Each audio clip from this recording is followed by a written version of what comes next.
Hi guys! So for today's video, we'll be having tipay. Tipay or kipay. Ito yung tawag sa amin. Yes, ganyan siya kalapad. And first, ang ginagawa natin ay linisan dahil ito ay mabuhangin. Yes, sa buhanginan siya nakukuha guys. Ganyan siya kalapad. And ang ating unang gagawin ay i-steam siya. So, wala kaming nilagay na tubig. Yes, ganito siya kalapad kasing laki ng pisngi ko. And eto na nga ang ating tipay. Ganyan siya. Yung iba kinakain na ng ganyan. Yung iba daw ay inaadobo. Yung iba tamang steam lang.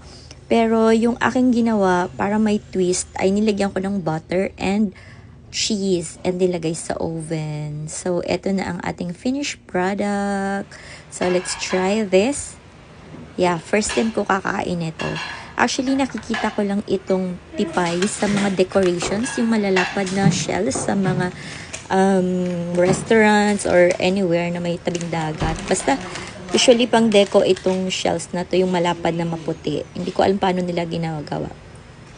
Of course, first hindi mawalang ating coffee dahil magaling na tayo. Dahil makulit tayo, ayan, magkakapi na tayo ngayon.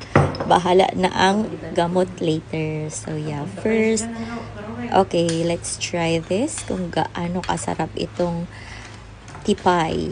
Yes guys, ayan. As you can see, may butter and cheese akong nilagay kasi nga, yeah, gusto ko ng kakaibang lasa. And yes, ang sarap. Para siyang yung scallops, kung sino, dun ko kasi natikman yun sa Bantayan and Cebu. Sobrang sarap. Para akong bumalik doon nung natikman ko. Magkalapit yung lasa nila. Medyo malayo yung lasa nito sa tahong. Yes, so bias ako for today. I prefer this one over tahong. Sorry guys, sa tahong lover. But I prefer talaga nito. Sobrang sarap. Na-enjoy ko siya. And yes, gusto kong itry yung walang lasa. So, eto na siya. Yung walang, walang cheese. Unfortunately, para siyang may buhangin. So, yeah, pinapalitan ko kay Ate Nova. Since first time namin, hindi namin ganun kakabisado bakit nagkaroon na ito ng buhangin. Kaya, yeah. Of course, we should share kung anong meron tayo. And, mukhang mauubos ko na ito. Don't worry, guys. Ginawan ko pa sila ng iba para matikman din naman nila anong lasa nung may cheese with butter. But, yeah, sobrang natuwa ako sa lasa dahil kakaiba ito kumpara sa mga shells na natikman ko. Usually kasi mga sikad-sikad, alipuros lang yung aking kinakain na shells. So, ito ay, tikman natin itong walang lasa. Yan, tamang na steam lang. So, tignan natin kung ano magiging itsura, kung ito ba'y magugustuhan natin. And yes. Yeah. Hindi ko masyadong gusto, sorry guys. Kung nakikita sa ating pagmumukha kaagad na hindi na kailangan magsalita. Nakababasa nyo naman sa mukha. And yes, and mas enjoy ako, mas natutuwa ako kapag may cheese. Cheese lover tayo.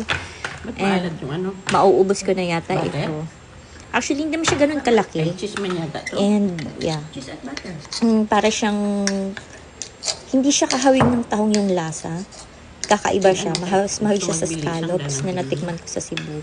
Pero mas masarap pa rin yung scallops kaysa dito. So, bias naman tayo. Pero ito ay at least meron katulad nun. Nakalasa dito kahit papano. Kahit namimiss natin yung kainin sa Cebu. If you're going to Cebu or to Bantayan, yes, you can try that.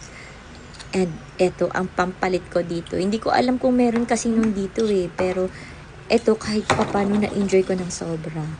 Naparami na tayo ng kain. Ito ang ating breakfast for today. Sana lang hindi sumakit ang ating tiyan. I don't know. Dahil bago naman to sa ating panlasa.